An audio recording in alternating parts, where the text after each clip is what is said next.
today we're going to go back to Genesis. Yes, we had been talking about all things creation week, creation account. Now we took a break, but we're going to pick it up right where we left off.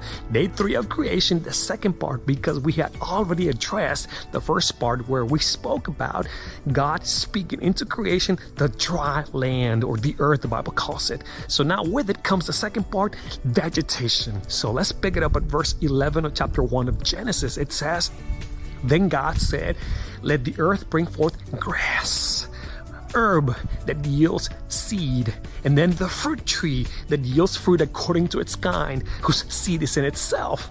And it was so." Now, verse 13, which is the last verse contained in this pericope or this passage for the creation account of day 3, it says, "And the evening and the morning were the third day." So, how about that?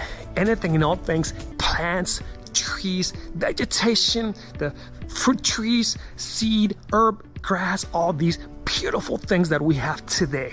So I wanted to share with you a few facts about trees.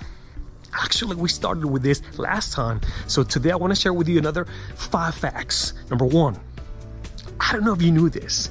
Some of the tallest trees in the world are found in California. Did you know that? Some of the tallest trees are found in California. They're called the redwood, majestic, tall trees. Some of the tallest trees, if not the tallest trees in the world. So those are the tallest trees, the redwood. Another thing that's fascinating is that, did you know that trees have been to the moon? What?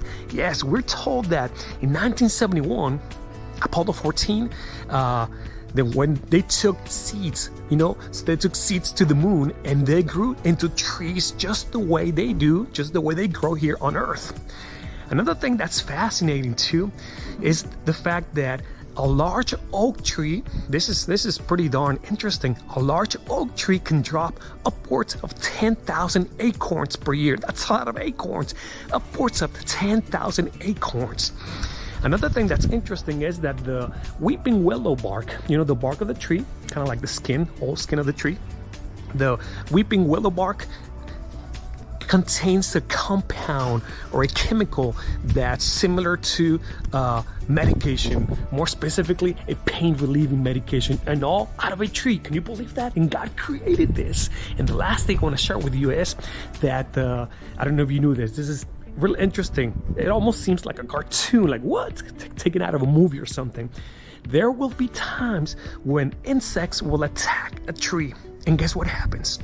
We're told by those who know lots more than we do about trees that the tree will attack back. What we thought was an inanimate object in creation actually attacks back. The tree attacks back. How? By producing a chemical or compound known as phenolics. This compound takes care of the insects. In other words, it keeps these pesky insects away from the tree. I didn't even know that. And that's what God created. Interesting, huh? So I just wanted to share some of these things to let you know that what God created is fascinating. Day 3 of creation, and we haven't even scratched the surface. Well, we're going to move into day 4, following up, coming up soon. God bless you. See you next time.